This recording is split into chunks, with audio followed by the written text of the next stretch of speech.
Sur ce, à propos de voitures loisirs et de nature, on passe à l'une des plus grandes, des plus belles, des plus excitantes courses de motoneige dans le Grand Nord. Et c'est maintenant dans Turbo.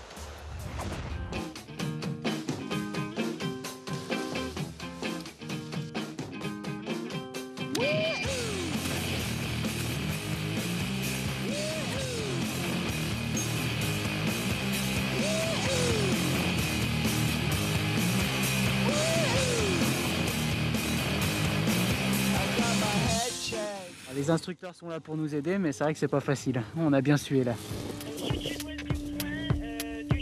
De la sueur et du rêve, Pierre carbure à ce cocktail. L'ancien pilote de chasse a quitté l'armée pour les frissons du Grand Nord. Au Canada, il a retrouvé un autre fou d'aventure, Alain, ancien collègue. Ensemble, ils ont conclu l'alliance de l'hydravion et de la motoneige. Leur défi, entraîner des clients sur les traces de la course d'endurance la plus difficile au monde, la Ken's Quest, 2800 km en territoire hostile autour du Labrador. Les coureurs ont bouclé le tour en 5 jours. Pierre en a prévu le double. On part quand même pour 2800 km au total. Et puis, c'est vrai qu'il faut être prêt à tout. C'est pour ça qu'on prépare tout ce qu'il faut. Donc, il nous faut un lot pour pouvoir dormir dans les bois.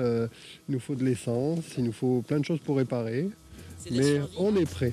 Atterrissage à Labrador City, une ville minière, dernier rempart avant le Grand Nord. Mathieu et son père arrivent de Grenoble, un autre groupe de Saint-Barth. Pour la circonstance, on exhibe le bonnet à poil. Il faisait combien quand on est parti? Il devait faire 30, 35. Et puis là, il fait moins 10, moins 12. On est vachement entraîné en fait. On s'est entraîné quand même depuis un mois. On fait du sport tous les jours. Et on a fait pas mal de muscu aussi. Ça se voit? Ouais. C'est vrai qu'il va falloir des muscles pour dompter ces machines, des skidoo de 600 cm3 capables d'atteindre 125 km/h et modifiés pour affronter tous les types de terrain. Le matin du départ, ils ne le savent pas encore. Ça va valser.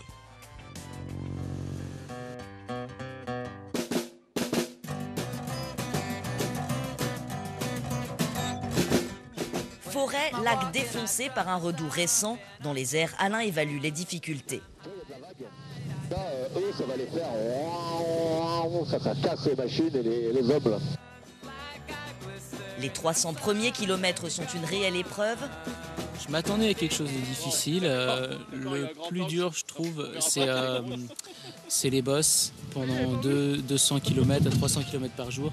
Et à la fin de la journée, on est bien cassé du dos, bien cassé des hanches. Mais la récompense est à la hauteur. Ces retrouvailles improbables au milieu d'un lac, seul au monde. Ce chalet appartient aux Indiens, un abri sur leur territoire de chasse. Les aventuriers vont y passer la nuit, serrés autour du poêle. Chaud du chaud. C'est super.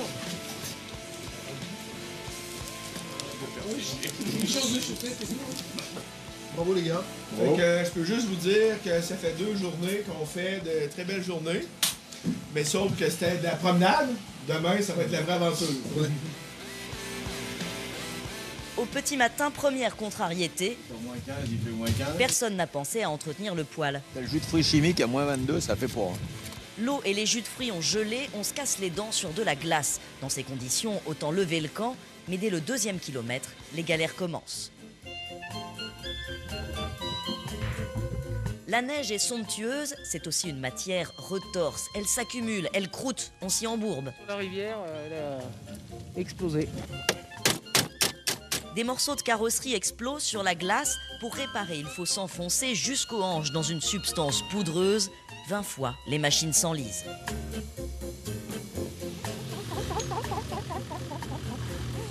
C'est vrai qu'il a déméjecté. En fait, il a neigé 30 cm et du coup, il y a énormément de poudreuse.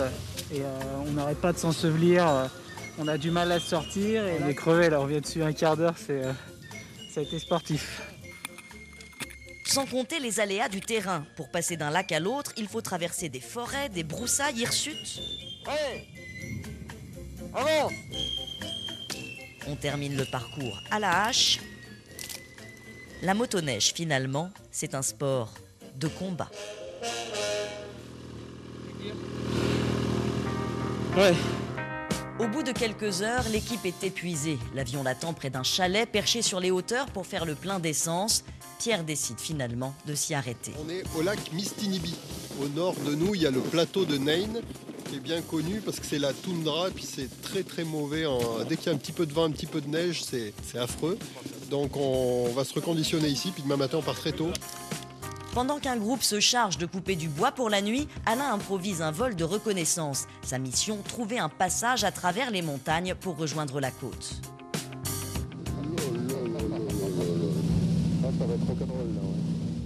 Mauvaise surprise, le relief est plus accidenté que prévu. Pendant 2 heures, il explore les rochers, les ravins, à la recherche d'une trace laissée par les coureurs de la Kent Quest ou par des Indiens.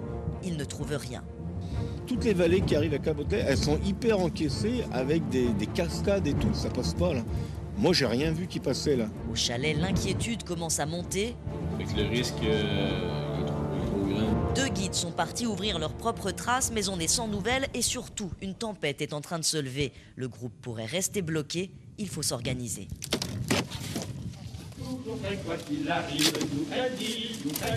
Dans un baraquement près du camp, les hommes découvrent un générateur hors d'usage et une vieille batterie. On va essayer de faire sortir ça avec le groupe. La dernière chance. Hein.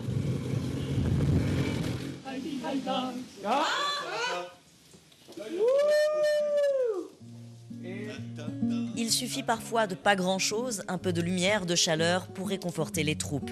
L'équipe restera bloquée ici pendant 48 heures, assez pour partager et renforcer les liens. C'est bien parce qu'on se débrouille, on invente plein de choses. Et là, il y a la solidarité avec les copains qui marche bien, quoi. Parce qu'on s'est bien aidé quand même. Lorsqu'enfin la tempête s'éloigne, chacun est prêt à affronter l'étape au lever du soleil. Dans la montagne battue par les vents, quelqu'un repère enfin une trace laissée 10 jours plus tôt par les coureurs de la Kent Quest. Les traîneaux malmenés commencent à rendre l'âme. Ouais, je lâche. Oh non, c'est mortel. C'est une troupe dépenaillée qui remonte le lit de la rivière jusqu'au premier village de pêcheurs.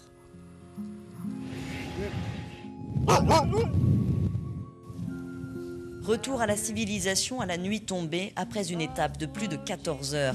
En filant vers les lumières qui brillent au creux d'un fjord et vers la première route, chacun a le sentiment d'avoir un peu réussi son Dakar.